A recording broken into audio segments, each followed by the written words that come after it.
people started fleeing the region, right? From Nicaragua, from El Salvador, and Guatemala, right? Why did they leave? They left primarily because of the Civil War and revolutions, right, that exploded in the region. That these wars that were fueled by the Cold War and by the struggles, right, that led to people sort of leaving, right, leaving the region primarily because of the war. And then as they came to the United States, right, these Central Americans began to face many challenges, right? One of the most important challenges was the fact that they were not accepted as refugees. Unlike Cubans, right, which were welcomed with open arms and were automatically legalized upon entering, for Central Americans, their experience was different, right? Their experience was different, and so that Central Americans would end up living in the United States primarily as undocumented refugees, right? So that would be their most important challenge. That, you know, of course, then they would face the difficulties of finding work as undocumented refugees, or, as I explained, that they would, those who had professions, they had difficulties, right? Because as professionals, the only jobs that they could find were jobs in the undocumented labor market, which was, you know, primarily working in the low-skilled area types of jobs, right? Dishwashers, in restaurants, domestic work, right? Those were the kinds of jobs. Yes, Ms. Moore. So those were the people that had professions? They had to work in... Yeah, so people that had skills, right? Suddenly found themselves, because they were undocumented, right? They had to just find work wherever they could get it, right? And so that is also something which many of these folks faced, right? As an example of some of those challenges, right? And so today, I want to, so that, what I discussed on Tuesday addresses the first two parts of the question, right, in your midterm, right? So think about that. Also look at the readings. The readings will help you also bring in more of that detail as well, right, around the rates of acceptance, right, in terms of sort of refugee acceptance, right, that for Central Americans too, it was very low. And in the readings, it talks about that as well, right? Remember that in your answers, you must bring also the readings into your discussion, not just this lecture, okay?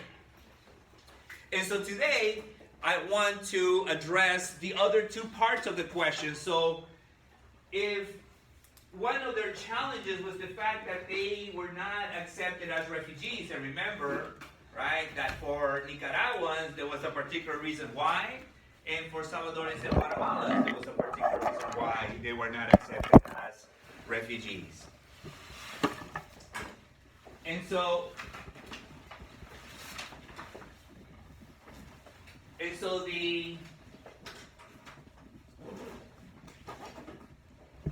as they face these challenges, Central Americans then, as a way of responding to these challenges, right? So how did they respond to the challenges of now living in the United States as undocumented refugees? Well, the response was that they started to organize. These Central Americans began to organize to now, as they began to settle in the United States, they started to organize to begin to fight for a refugee status. So this became one of the driving forces in the U.S. for many of these refugees. And what they did, right, what they did is to reach out out to American citizens, right? To U.S. citizens.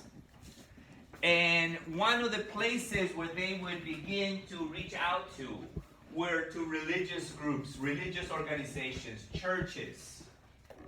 Where in these churches, these Central Americans would come and tell their story, right? Of why is it that they had to leave Nicaragua or Salvador or Guatemala.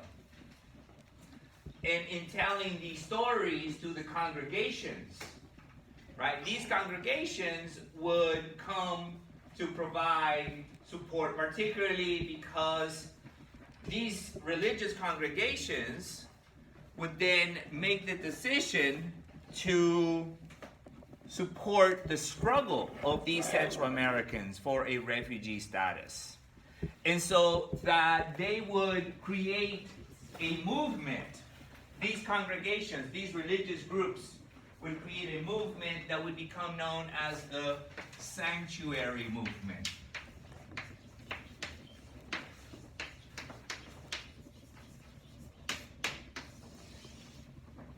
And the sanctuary movement was about challenging the Reagan's administration's decision to deny Central Americans a refugee status.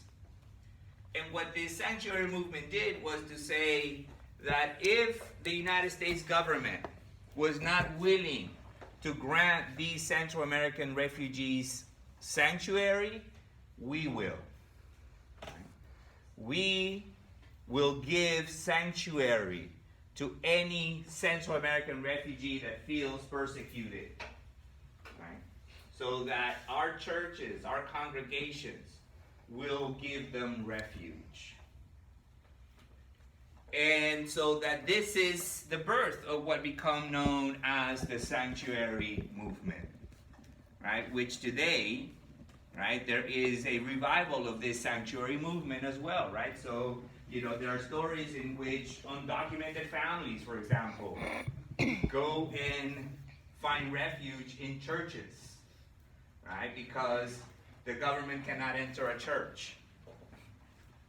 And so that the sanctuary movement sort of began as a faith-based movement that included United States citizens organized in different congregations, Christian and non-Christian, and Central Americans, right, who were now organizing to fight for a refugee status. Eventually, this sanctuary movement would grow from churches to what became known as the sanctuary city movement, right?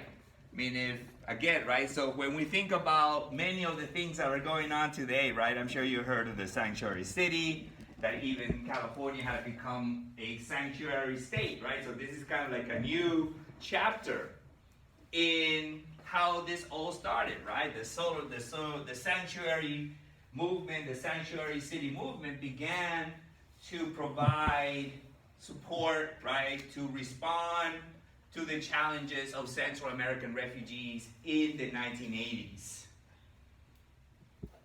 So this is how it all started, right? In the 1980s for Central American refugees. Today, right, there is a whole new sanctuary movement, right? Now it's become not only city, but now statewide sanctuary movements. And so the sanctuary city movement was primarily created to, again, respond to what communities felt was a problem, right? Which is you had, then it was called INS, right? Immigration and Naturalization Service, so it's called ICE. That the movement got city governments to pass local laws which prohibited local law enforcement from engaging in any type of immigration enforcement. Right? So this was one of the main objectives of this sanctuary city movement, right? For local governments to not engage in any type of immigration enforcement. Yes? Okay, so you said they helped pass local laws? Yes. Okay. Right? So this is how it all started, right? This is how, for example, SFPD, right, through this sanctuary city ordinance, right, cannot engage in any type of immigration enforcement, right? And there is a logic behind this ordinance, right? Because the idea is that by the local police not engaging in any type of immigration enforcement, then the local police can sort of engage in ensuring that the safety, right, of the public is better enforced. How so? Right? This is the argument. That, let's say, you are undocumented and you are the victim of a crime. Would you report the crime if you know that the local police is engaging in immigration enforcement? Most likely no, right? You will not report that crime if you know that the local police is engaging in immigration, or if you have been a witness to a crime and you are undocumented. Would you step forward to testify, right, to say something about what you saw if you are undocumented? Most likely you won't, right? So the argument for the sanctuary city is to ensure that every member of the community, including those who are undocumented, feel safe and feel safe enough to engage with local law enforcement, right?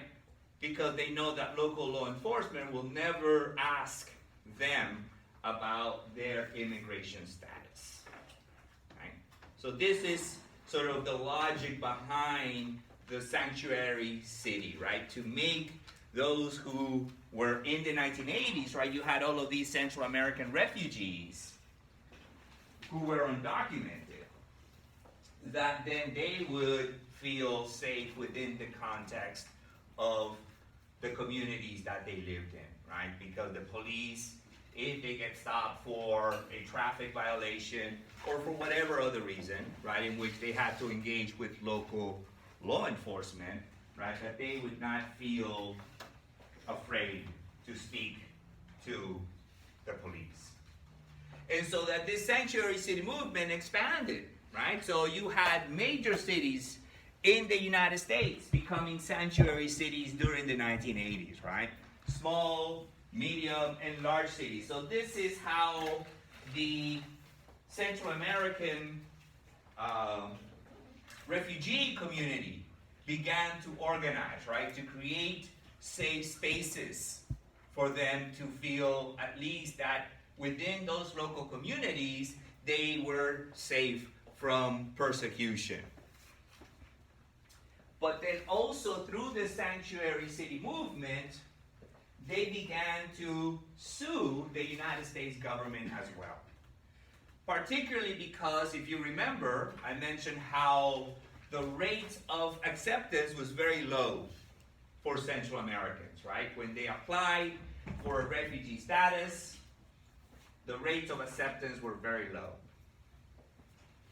And so that through the sanctuary movement, they would sue the United States government over that.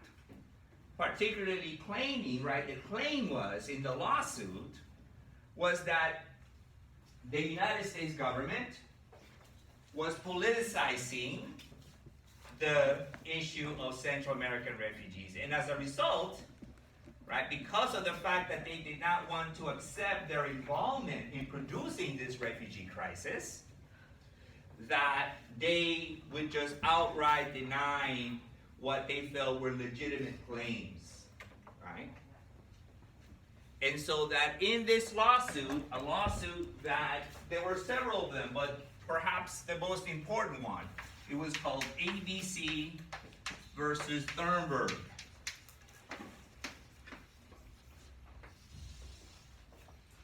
So in this lawsuit, ABC stands for American Baptist Churches, which was one of the churches part of the sanctuary movement. So the American Baptist Churches sued on behalf of Central American refugees. And again, the claim in this lawsuit was that the United States government was not doing a thorough and proper review of all of the cases. And so that the demand was that the U.S. government reopen those cases that had been denied and to give these Central Americans the right to present the evidence to demonstrate that, in fact, their lives were in danger if they were to return to their countries of origin. So this was the lawsuit. And ultimately, the case, which went through the federal court system, right? The federal court system is a system, right, that goes from, district to appeals, right, to all of these different levels, right? And eventually, it can go to the Supreme Court. Yes? Can you say why ABC sued again? So, they sued primarily because, Central Americans were unfairly treated. They were unfairly treated by the immigration services. Okay. That their demand, that their claim for refugee status was denied solely because of the fact that the U.S. government was politicizing it, right? Was saying, hey, if you remember, as I said, right, Reagan just did not want to recognize Central Americans, particularly from El Salvador and Guatemala, that they were in fact refugees. And you can look that up further in the reading as well, because that is something that is discussed in the reading too. But that, Reagan said, right, oh, you're not refugees, right? You're here for economic reasons, because they just did not want to recognize that the United States government was directly, right, involved in creating this refugee crisis. Right? So that is what the lawsuit was about. And so that eventually, right, as the United States government realized that, in fact, there was enough evidence to prove that the U.S. government was not doing a good job at reviewing these cases, right, that they were just completely, had politicized it, that a solution was eventually agreed to, right? So they eventually mediated, and they came up with a solution to this lawsuit. And what the lawsuit resolved was that the cases of all of these Central Americans which had been denied, right, would be reopened. So they would reopen all cases that were denied, and that they would be given a thorough review, right? That these Central Americans would be given the right to sort of receive a fair hearing, right? Which is the law, right? Everyone is entitled, right, to a day in court. That, furthermore, that while the cases were being reviewed, right? That while all of these cases were being reviewed, that these Central Americans would receive a temporary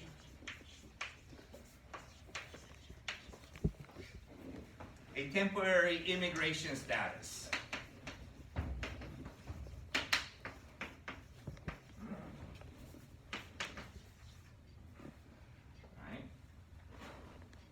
Meaning that while their cases were under review, all of these Central Americans who applied for a refugee status would receive a temporary immigration status, meaning that they would be allowed to legally live and work in the United States while their cases were under review.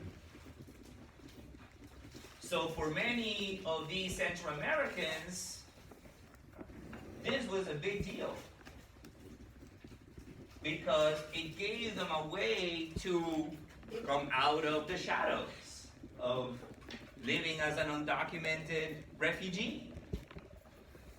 It would allow them to gain access to the legal labor market, right? Now, as you know, people with a legal status, although temporary, they could yet now find work, right, in other areas within the labor market, not just the undocumented labor market, right? So they reopened all of the cases that had been denied and that they would be granted a sort of the right to a hearing, but also, right, allowed to, right, new cases also. So to give new cases also a proper review.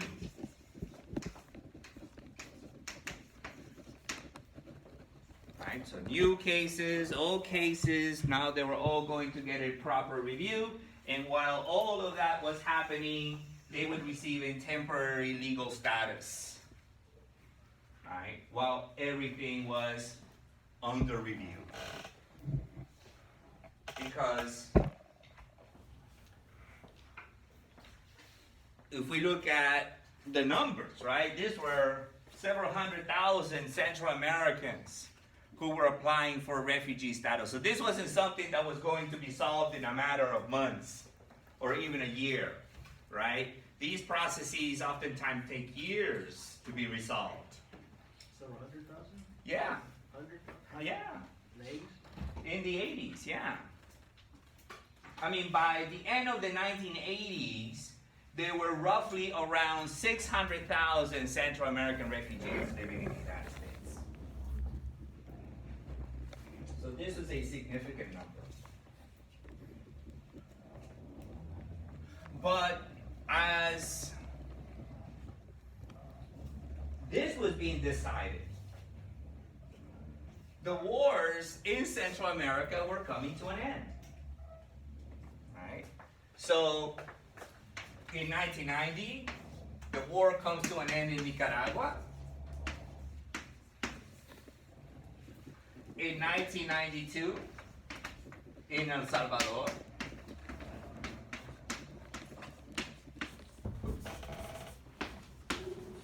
And then in 1994, in, no, 96, sorry.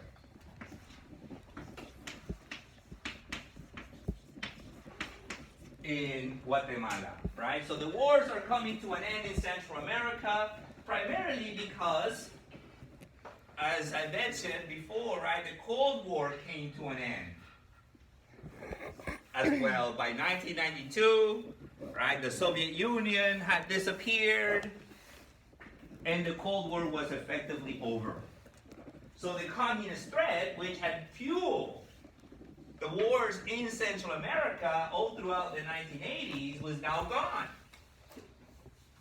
And the warring factions in these three countries would eventually reach peace agreements, right, to end the war, right? So they would resolve the conflict through peace agreements that would allow for the laying down of weapons for the rebels in El Salvador and Guatemala, the Contras in Nicaragua, right? And so that politically the region would enter into what one would call, right, a period of peace. So now, as sort of the wars are coming to an end in Central America, you have, right, as I said, over 500,000 Central American refugees in the United States, undocumented and in process of being sort of given a refugee status. And so the question that now emerged is, well, what's going to happen? These folks, right, the countries where they come from are ending the wars, and that there is a peaceful resolution to the conflict. So would that mean that these Central Americans then would now be able to return? Right? Would they go back to their countries of origin? Would the United States say to these folks, well, okay, war's over, right? You can go home now, right? It's safe for you to go back. So that these were the things that were now emerging within the context of this new historical moment, right? As the wars are over, what's going to happen? What's going to happen to all of these Central Americans now living in the United States, right, from these countries? And so as this was going on, right, many Central Americans who had been in the United States for a decade or more, right, were saying, well, we don't want to go back. We want to stay in the United States. And the reasons were, well, first of all, yeah, wars may be over, but there's no guarantee that I will be safe, right? So I'm still not, I don't trust that actually peace will come, right? Because we've seen this before too, where people say, oh yeah, there's peace, but really the killings continue.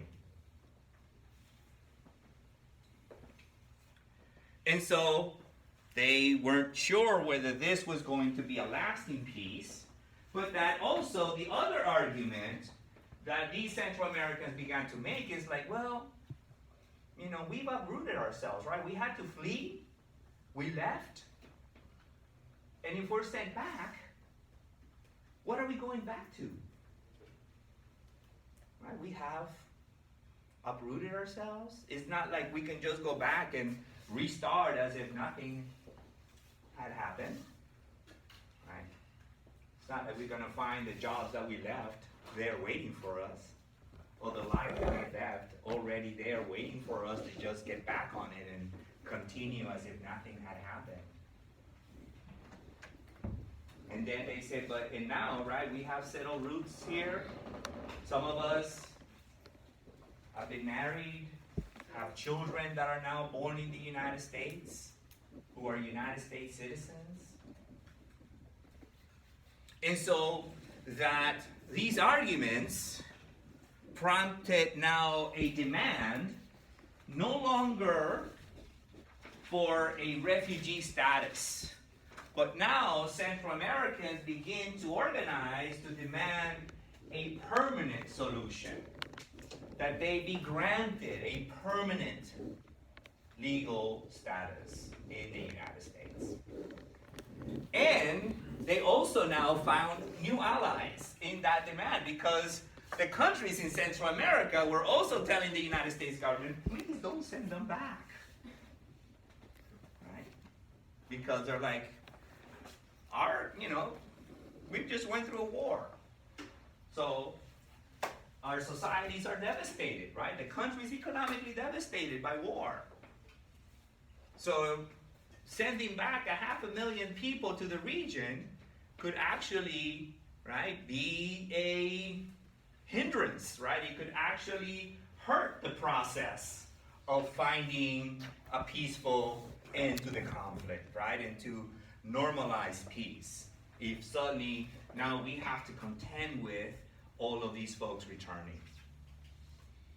So there were all of these different pressures that were now emerging within the context of this sort of reality of these Central American refugees that had come in the 1980s, right? And that now, with the end of the conflict, right, the demand was a permanent